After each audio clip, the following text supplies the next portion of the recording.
Assalamualaikum warahmatullahi wabarakatuh. Perkenalkan, nama saya Lydia Maisari dengan NIM 23058022 dengan program studi pendidikan sosiologi.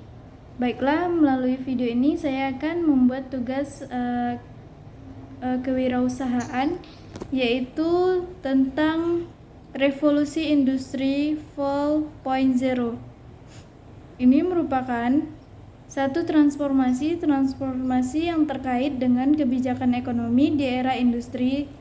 Revolusi industri apapun, termasuk skala usaha yang kita lakukan dalam konteks wirausaha, harus bergerak, ikut serta, berada atau beradaptasi dalam konteks aliran revolusi industri. Karena kalau tidak, kita akan berada satu tempat, ibaratkan berjalan di tempat. Bergerak iya, tapi tidak berkembang kemana-mana. Makanya semua orang akan mengikuti pola arus untuk menuju sampai ke tujuan yang mereka inginkan. Ini tentu saja menjadi persoalan bagi kita yang tidak terbiasa dengan kondisi-kondisi atau keadaan berpikir, bergerak, melakukan segala sesuatu dengan teknologi.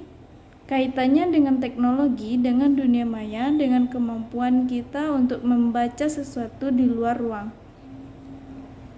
Industri 4.0 ini merupakan era revolusi yang membawa perubahan besar terhadap sistem produksi yang mencakup desain, produksi, komunikasi, dan distribusi. Bahkan dalam interaksi antar komponen dalam industri di era ini, wirausaha harus pandai mengambil peluang usaha dan memaksimalkan peranan internet dalam mengembangkan bisnis kewirausahaan di era revolusi industri 4.0 ini memiliki potensi manfaat yang sangat besar, seperti perbaikan kecepatan, fleksibilitas produksi, peningkatan pelayanan kepada pelanggan dan konsumen, dan peningkatan efisiensi dan produktivitas. Tetapi untuk mengoptimalkan potensi revolusi industri 4.0 perlu dilakukan peningkatan sumber daya manusia atau SDM dan infrastruktur digital.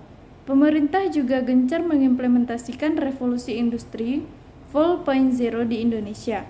Meskipun ada hambatan seperti konektivitas internet, wirausaha harus bertahan di era revolusi industri 4.0 dengan meningkatkan komunikasi, mengoptimalkan sumber daya manusia atau SDM, dan infrastruktur digital, dan mengadaptasi teknologi baru. Seorang wirausaha harus mampu berkomunikasi dengan baik kepada pelanggan, rekan kerja, atau karyawannya. Meningkatkan SDM dan infrastruktur digital adalah kunci merealisasikan potensi revolusi industri 4.0 yang mengenai perbaikan kecepatan, fleksibilitas produksi, peningkatan pelayanan kepada pelanggan dan konsumen, dan peningkatan efisiensi dan produktivitas wirausaha. Juga harus mengadaptasi teknologi baru seperti cyber physical system, Internet of Things atau big data, dan aneka layanan memanfaatkan IT atau ilmu teknologi. Dengan adanya teknologi baru, pekerjaan rutin yang biasanya dilakukan oleh tenaga manusia berangsur-angsur digantikan oleh tenaga robot, sehingga wirausaha harus memperkokoh talenta dan kreativitas manusia yang tidak dimiliki oleh robot. Wirausaha harus menyesuaikan diri dengan perubahan di era revolusi industri 4.0 dengan mengoptimalkan sumber daya manusia dan infrastruktur digital, mengadaptasi teknologi baru, dan memperkokoh talenta dan kreativitas manusia yang tidak dimiliki oleh robot.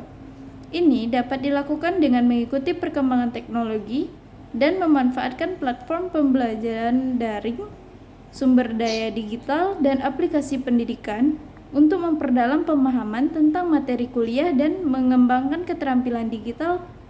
Selain itu, wirausaha harus menjaga kemampuan belajar, termasuk kemampuan untuk belajar secara mandiri, mengakses sumber daya pembelajaran yang beragam, dan mengikuti pelatihan atau kursus tambahan untuk meningkatkan keterampilan mereka sesuai dengan tuntutan pasar kerja yang berubah-ubah. Wirausaha harus melakukan Strategi berikut untuk menghadapi perubahan di era revolusi industri 4.0. Yang pertama, meningkatkan kemandirian ekonomi pada revolusi model bisnis di era industri 4.0.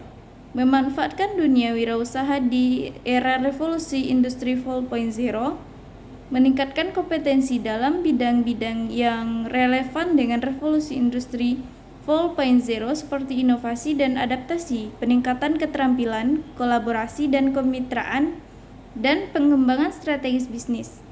Memperkokoh talenta dan kreativitas manusia yang tidak dimiliki oleh robot. Berikut ini adalah beberapa contoh memperkokoh talenta kreativitas manusia yang tidak dimiliki oleh robot. Yang pertama, kreativitas dalam berpikir. Manusia memiliki kemampuan berpikir kreatif dan tidak dapat membuat keputusan yang tidak dapat dilakukan oleh robot. Mereka dapat berpikir secara abstrak dan membuat keputusan yang tidak dapat diprediksi. Selanjutnya, kemampuan beradaptasi. Manusia dapat beradaptasi dengan lingkungan yang berbeda dan dapat berpikir secara fleksibel.